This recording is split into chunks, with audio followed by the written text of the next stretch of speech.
professor of philosophy at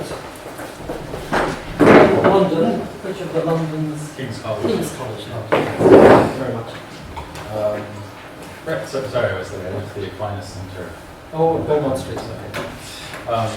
Right, so in this rich paper by my sometime collaborator, which takes in a wide range of historical and philosophical issues, Richard Taylor builds on his extensive research into the cognitive theories of the Islamic philosophical tradition.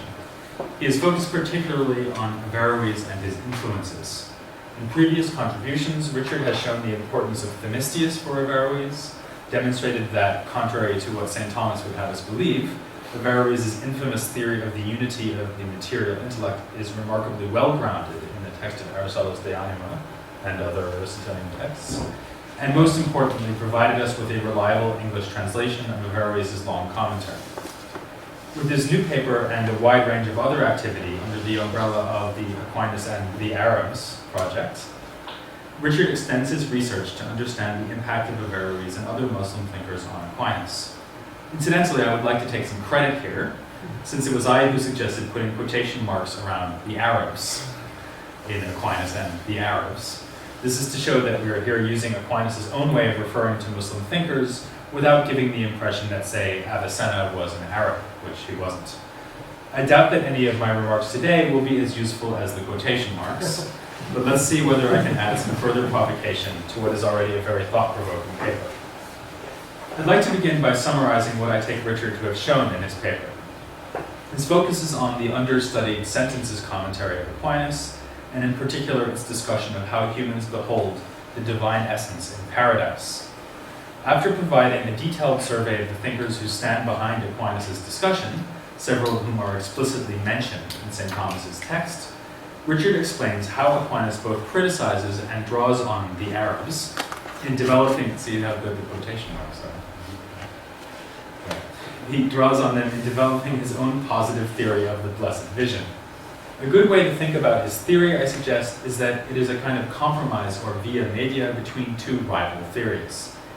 In this, Aquinas is showing his Aristotelian instinct to stake out the middle ground, or, as Aristotle also does, to claim that he is staking out a middle ground, even when his theory is actually rather radical and innovative.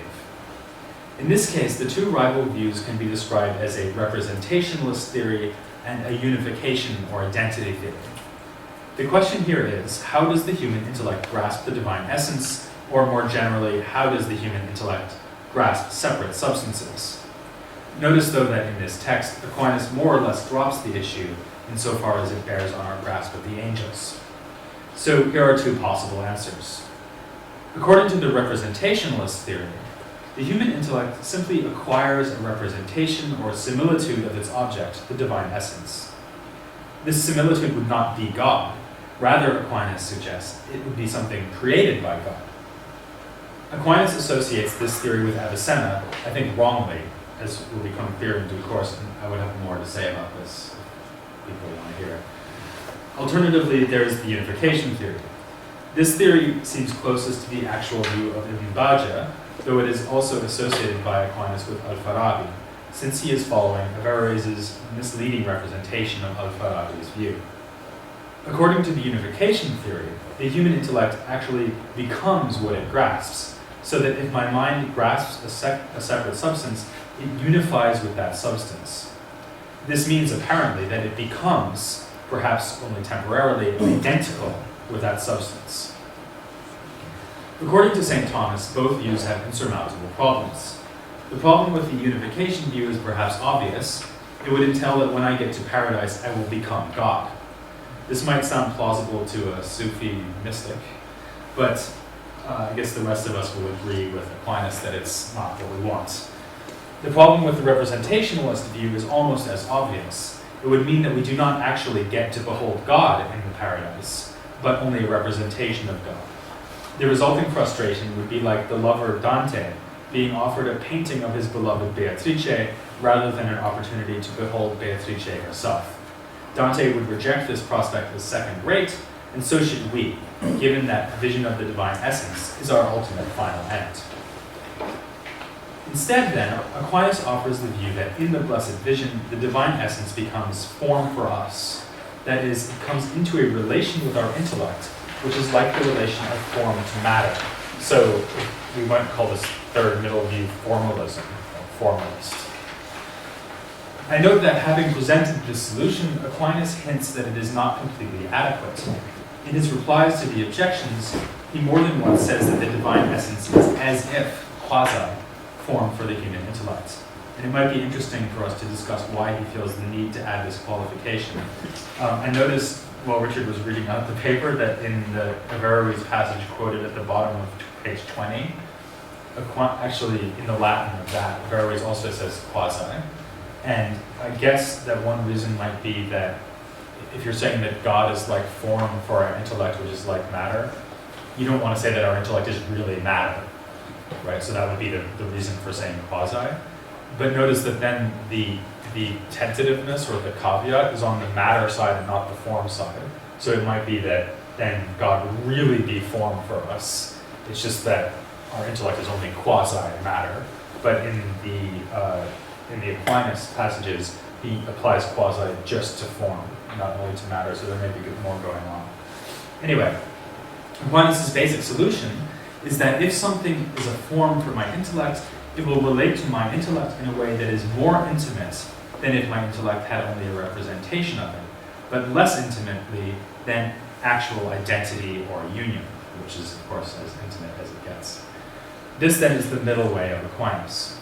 Richard's punchline is that Aquinas' conception here is very much like Averroes' conception of intellection in general. For Averroes, as Richard shows, the universal intellect operates intrinsically in our souls as form, even though it is not strictly identical with our souls, given that you and I have different souls, whereas there's only one universal intellect. And of course, this is very ironic because Aquinas famously heaps massive scorn on Averroes' epistemology. Okay. I find Richard's account highly compelling and agree that he's uncovered an important and surprising use of Averroes in Aquinas' text.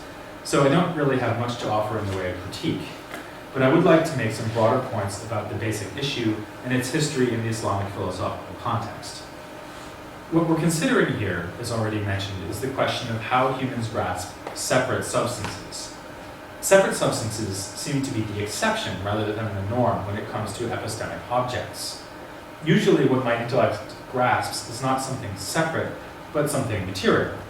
And by the way, by separate, what I mean is immaterial. I mean separate from matter. Not, for example, separate from us, since Averroes' intellect is separate in the first sense, but not in the second sense. It's immaterial, but it's not separate from us. Okay, so usually what my intellect grasps is not something separate, but something material, for instance, a giraffe.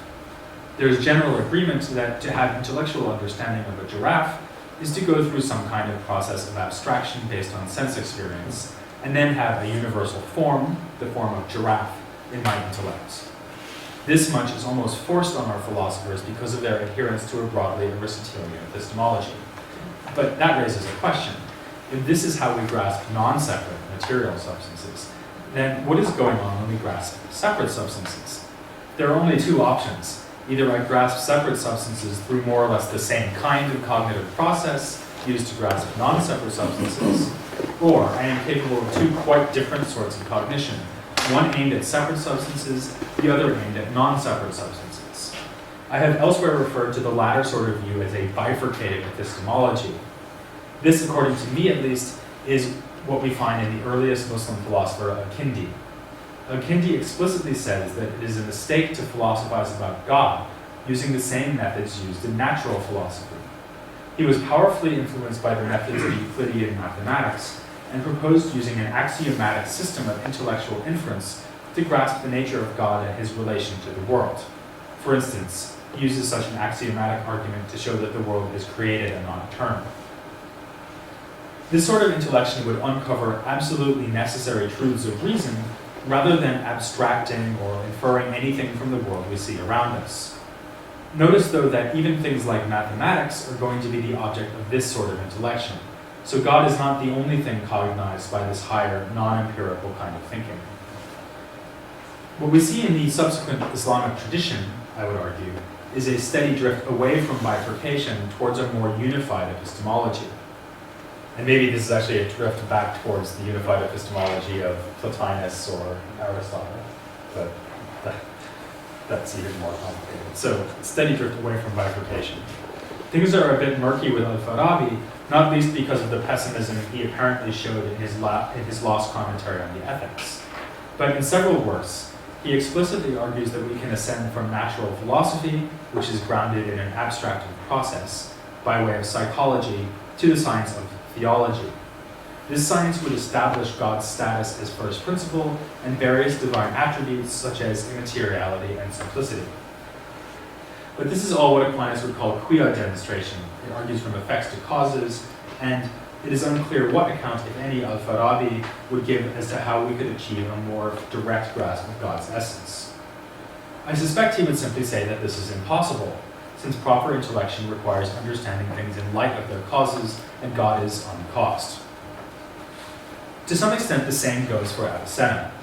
He says explicitly that when we grasp truths about God, we are engaging in what he calls dalil rather than burhan, that is, a proof that something is the case, without demonstrating why it is the case. Again, this stands to reason. God is uncaused, so you can't give a causal account of him, and that's what a demonstration is, according to the posterior analytics. However, in Avicenna, and already in Al-Farabi, as he is interpreted by Averroes and Aquinas, there is a significant complication.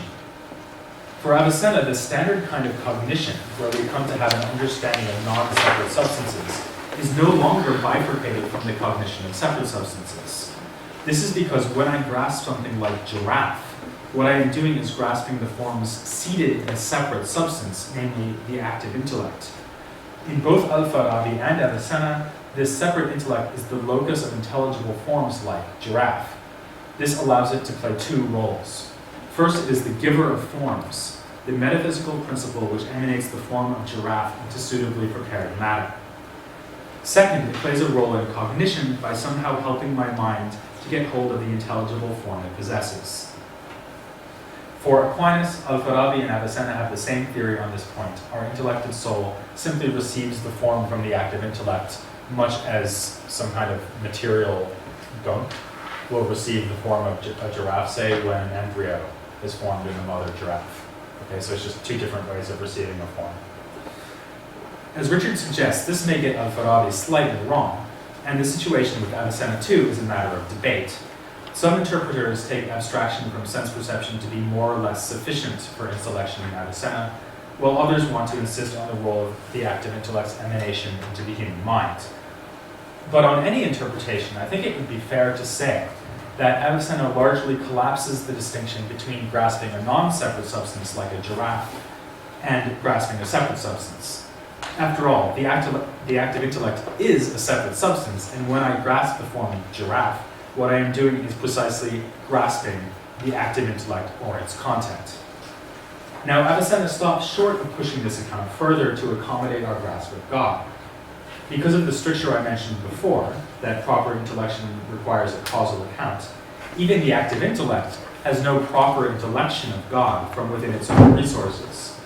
However, the active intellect and the human intellect, insofar as it can take on the same form as the same forms as the active intellect does, can get what Avicenna calls a revelation or true vision of God.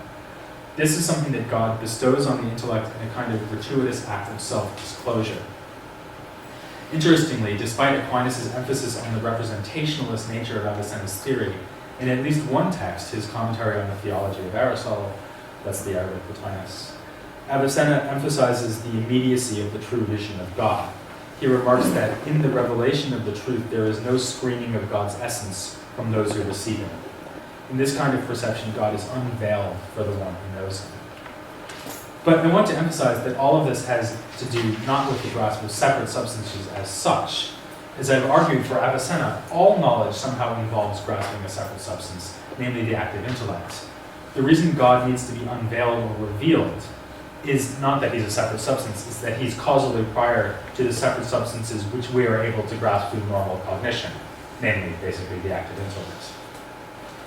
Incidentally, it's worth pointing out that in saying all this, Avicenna can satisfy Aquinas' demand that humans must be capable of knowing their principle, as stated in text C of Richard's translation. For on Avicenna's theory, my immediate causal principle is not God, but this very same active intellect, the source of my substantial form, which I got when I was an embryo. God is my remote cause. So on Avicenna's epistemology, when I know, in fact, when I know anything, I'm returning to my proximate cause, the active intellect. It's just that I cannot use standard issue cognition to grasp my ultimate remote cause, which is God. Returning to our historical survey, we can say that with Imbaja, the drift away from bifurcation is complete. Now we have an epistemology of unification in every sense. Not only does knowledge of giraffes turn out to involve grasping a separate substance, which again is the active intellect, but knowledge of giraffes turn out to mean becoming identical with the active intellect.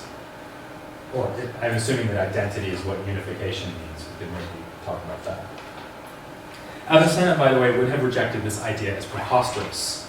He mentions the idea that our souls become identical with a distinct superhuman intellect, and he associates this idea with Porphyry. He says this is a silly view, because two distinct things can never become fully identical. Rather, my intellective soul must take on the same forms as are present in the active intellect without becoming identical with it. And I guess this is why Aquinas takes him to have a representationalist view, but which I think is wrong. But again, leaving that aside.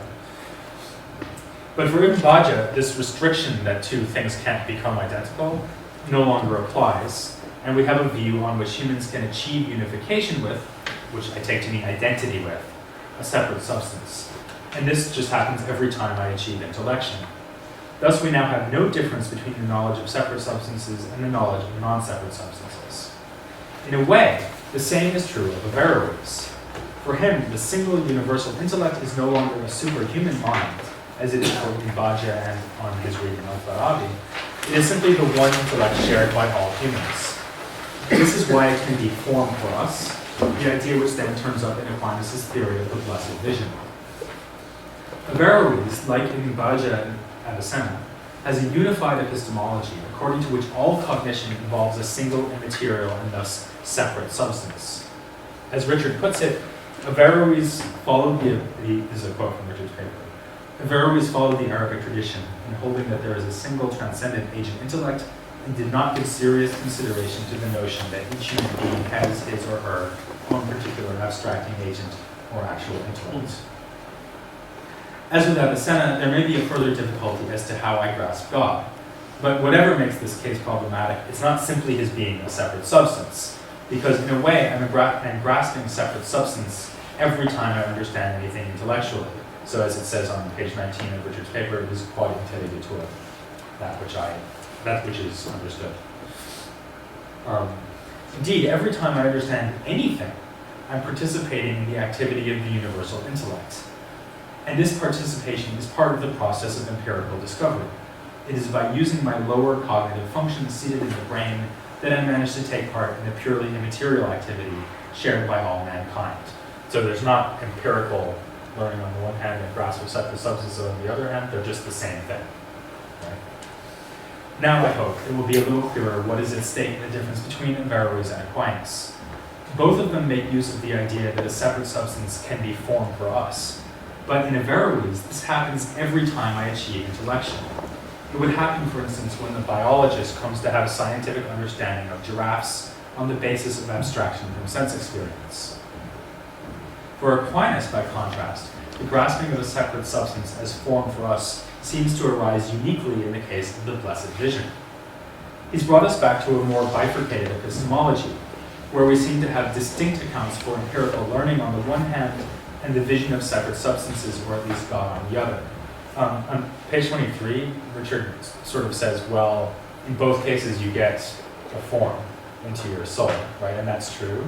But I still think that there's a big difference between the two processes. So most obviously, empirical learning happens in this life.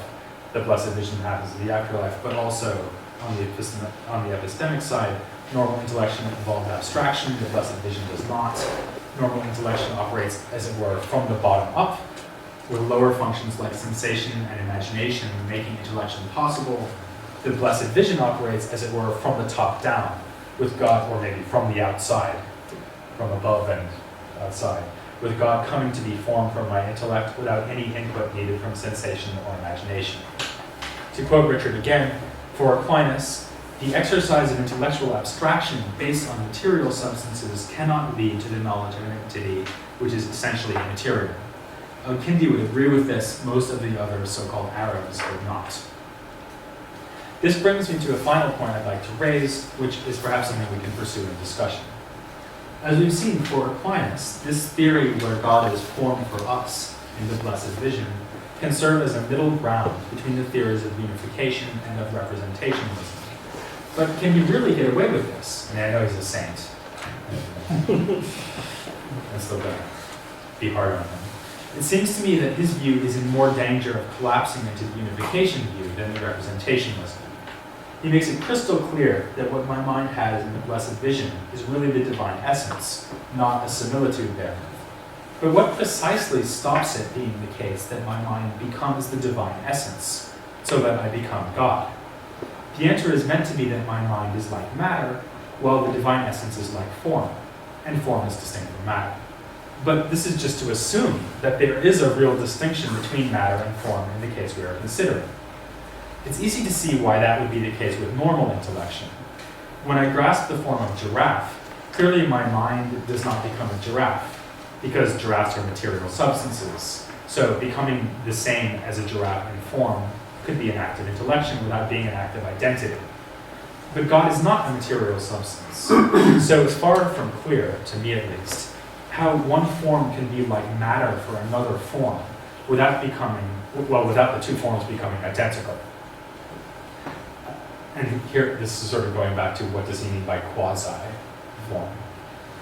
I suspect that this is another reason why Avicenna wanted to avoid admitting that the human mind, or even the active intellect, can have complete and proper intellection of God. Since God is immaterial, Avicenna, who doesn't have a representationalist theory of intellection, Avicenna was worried that such intellection would inevitably collapse into identity. Within the very different theory of Averroes, we can see that the same consequence might be looming. When I have an intellectual grasp of giraffe, I am participating in the universal intellect. And the mad genius of Averroes' theory is precisely to suppose that this universal intellect is not something superhuman, but rather, in a sense, the most fundamentally human thing there is. Whereas for Imvaja, individual humans become identical with a non-human intellect. For Averroes, the universal intellect is always, in a sense, all of us, because its activity is the highest activity of our species. This is why Averroes can count the eternity of the universal intellect as a kind of afterlife for humans, albeit not a personal afterlife in which my afterlife and your afterlife would be different lives. As Richard has discussed elsewhere, this is rather tendentious, but it is not without foundation in his epistemology. So this brings me to the question I'd like to end on. Aquinas has shown how our vision of God is different from normal intellection. But can he show how, in our vision of God, we ourselves remain different from the divine essence? He certainly anticipates this danger, raising it in text N. But I'm querying the merits of his reply, which is that if my intellect is matter to the form that is the divine essence, the two will remain distinct, as light is distinct from the air which it illuminates. Because what I want to know is, how, if one form is matter for another form, what does that mean? If it doesn't mean that the two things become the same. And telling me that they're not the same is not answering my question. Interestingly, I think the most useful thing Aquinas has to say about this problem in this whole question is taken directly from Avicenna. I have in mind the reply to the 10th objection, where citing both Avicenna and Averroes, St. Thomas says, "The form of what is understood comes to be the form of the intellect, insofar as it is intellect in act, not because it is the very essence of the intellect." And then as evidence for this, he does not merely gesture question-beggingly towards the difference between matter and form, but he gives us an argument for why this quasi-matter must remain distinct from this quasi-form, even when the so-called matter is immaterial. The argument is that the intellect can successively take on many different forms, just as prime matter can take on many different forms. If, even in heaven, my intellect is still potentially knowing other things like giraffes, then clearly my intellect is not identical to God. Thank you very much.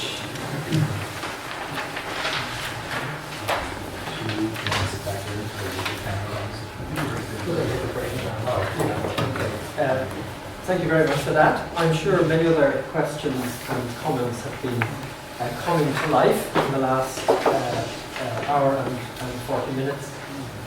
What I suggest we do is that we have some tea, and discussion can begin over the tea, and come back in about 20 minutes here for a short period of discussion on what we've heard so far before we hear the second paper.